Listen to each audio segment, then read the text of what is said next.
साईं जेको आहे सो अॻे बि केतिरा MS आया हुया ऐं माशाल्लाह तव्हांजी जेकी कारकर्दगी ॿुधूं था बहितर आहे।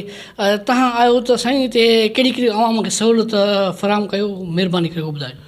बिस्मिल्लाहिर्रहमानिर्रहीम। साईं मां जी हिते पोस्टिंग थी 28 अक्टूबर 2021 में, ठीकु आहे। ऐं मां जॾहिं हिते आयुसि त मां ॾिठुसि ॾाढो हिते इस्पताल में मसइला हुया, ॾाढी इस्पताल खे माना ज़रूरत हुई त इस्पताल ठाहिण जे हिसाब सां मां पंहिंजे हिसाब सां जेकी कोशिशि कई आहे उन में पहिरियों त एक्सरे यूनिट हुयो जेको 6 सालनि खां बंदि हुयो ऐं 6 सालनि खां उन खे हाणे असां नए सिर तयारु कयो। हाणे एक्सरे असां वटि थिए थो बाक़ाइदी नमूने सां।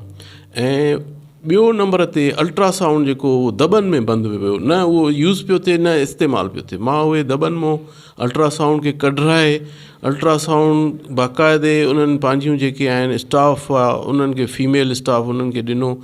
जेके मायूं आहिनि जेके प्रेग्नेंट आहिनि यानी पंहिंजे पेट सां मायूं उन्हनि जा ॿारनि जा अल्ट्रासाउंड करनि ताकी उन्हनि खे मालूम थिए, उन्हनि खे ॿुधाए त हुन ॿार जी तबियत कीअं आहे, ॿारु ठीकु आहे, सेहतमंद आहे या कमज़ोर आहे। उन्हनि खे फ्री ऑफ कास्ट बग़ैर हिकिड़े रुपए जे असां अल्ट्रासाउंड कंदा आहियूं, मॉर्निंग जी शिफ्ट में बि ऐं इवनिंग जे शिफ्ट में बि।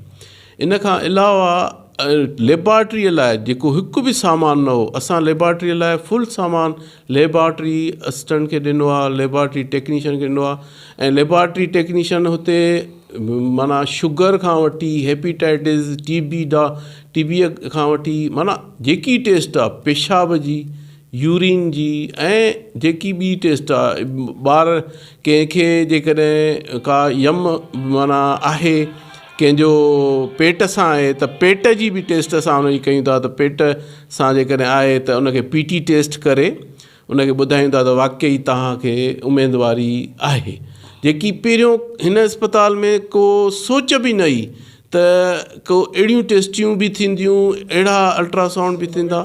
ऐं पूरो हुते 24 आवर जेको आहे असां वटि 24 कलाक अस्पताल खुलियल आहे।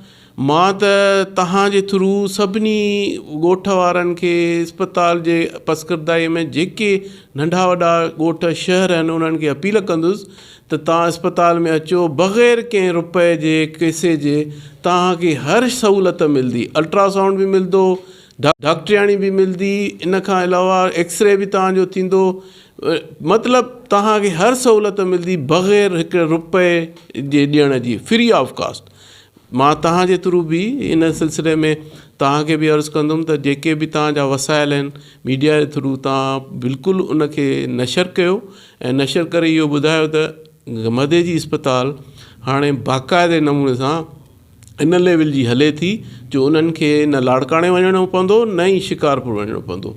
ऐं असां वटि हर शइ मौजूदु आहे, कंहिं बि शइ जी तकलीफ़ हुजे, कंहिंखे बि हुजे। इवन असांजी कैजुअलिटीअ में ऑक्सीजन सिलेंडर्स आहिनि, कंहिंखे का ऑक्सीजन जी नीड हुजे ऑक्सीजन ॾींदा आहियूं।